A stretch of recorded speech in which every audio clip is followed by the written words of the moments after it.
How do we overcome prejudice? So when it comes to understanding and responding to prejudice, a very important ingredient here is empathy. And this can sound like an obvious point, but it is critically important, and it's something that, rather unfortunately, sometimes we just don't have or don't use as much as we could. And what's interesting about this is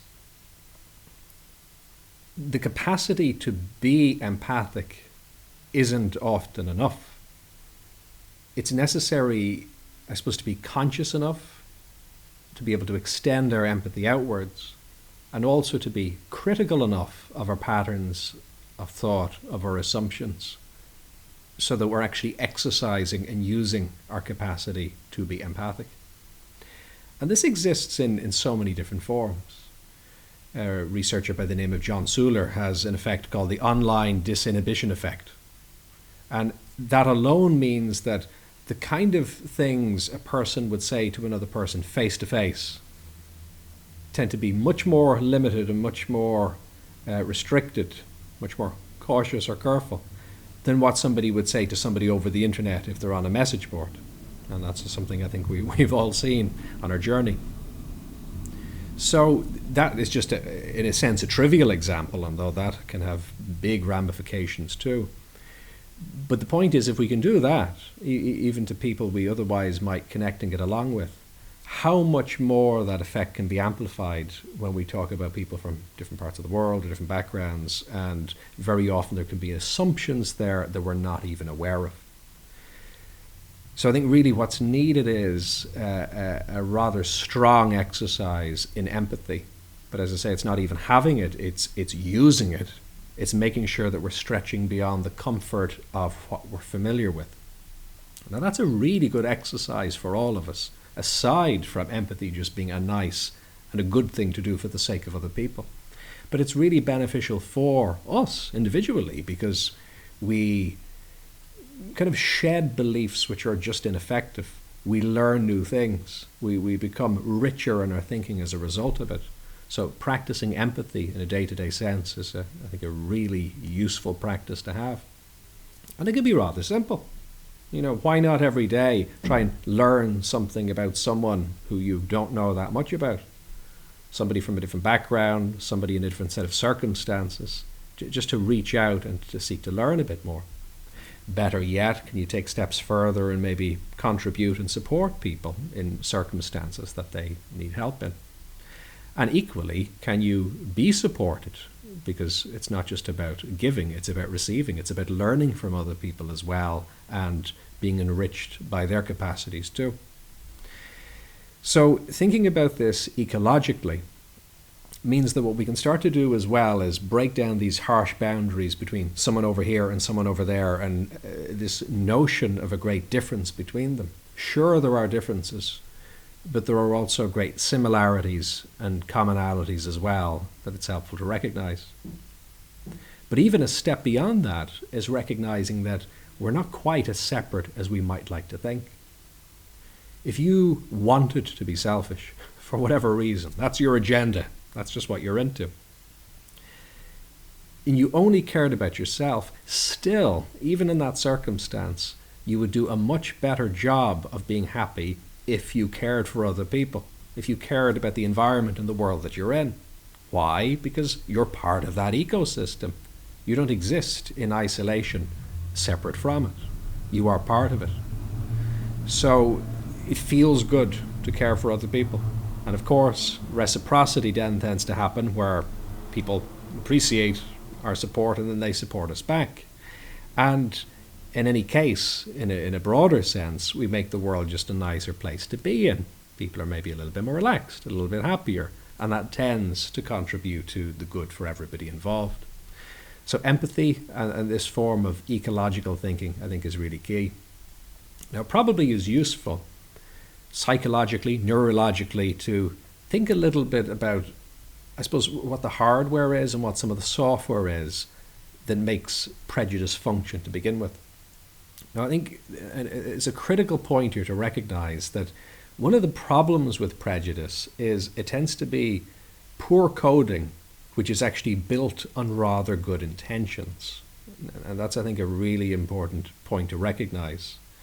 A lot of these things at core stem from a good place, a desire to be safe, or a desire to preserve things, or a desire for things to go well. But they often take rather unfortunate turns, and as a result, the consequences can be rather catastrophic.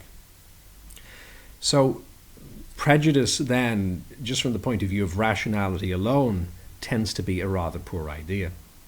Because if you, let's just say, have had the rather unfortunate experience of having been robbed by somebody who's wearing a red top, and if as a result of that experience, what you then do is you, often not deliberately even, but you just form a belief system, some software, some code that runs in your mind that tells you that you got to watch out for people in red tops.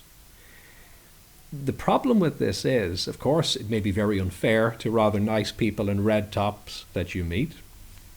But not only that, it may be bad for you because you alienate those people then as well as being unfair to them. You know, even if Santa Claus wants to give you a present, you see the red top and you keep your distance, and then you don't benefit as a result of what that person could have given you. So that's a problem. But the other big issue is, and again, even if you're approaching this selfishly, if you are there really worried about the person with the red top, there might be somebody with a blue top who's about to rob you, and you don't even give them any attention because you're busy focusing your attention on the person with the red top. So this is the difficulty, I suppose, with these types of patterns. And where they come from is they are primitive systems, really, to do with how associations are formed in the mind. Neurologists have an expression, which is that neurons that fire together wire together, which basically means that, you know, like, think about how you learn as a child. You don't have the words for things.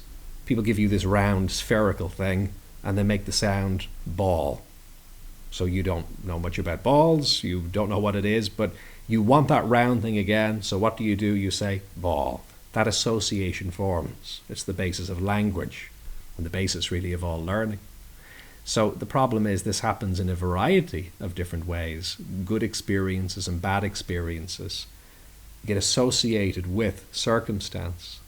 But we got to be really careful with that, because although that might happen by default, we don't just have to accept it. Just because circumstance programs us a certain way, just because we're in a culture that has certain prejudices or perspectives, doesn't mean we have to just accept that. We can stop and we can question it and we can reformulate it. The default circumstance doesn't have to be the one we just accept.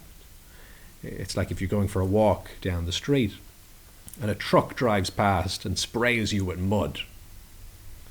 Well, the default position is you're covered in mud, but you don't have to stay covered in mud.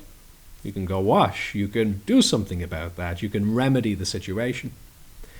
And in a similar way, our conditioning is like mud, something that gets stuck to us, but gladly something that we can wash away, and we can learn to be a little bit clearer, I suppose, in the way we perceive the world and the way we approach things.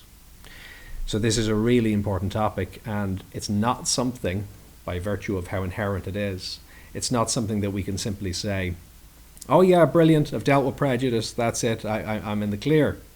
It's something we need to keep reflecting on, and so having those regular exercises of looking at things from different perspectives, of meeting different people, of sharing different worldviews, can be a really good way of approaching this. If you found this valuable, do like, subscribe and share. And what's your experience? Do you have any questions or topic suggestions? You can contribute in the comments, on social media using #bodymindself, or at jfl.com.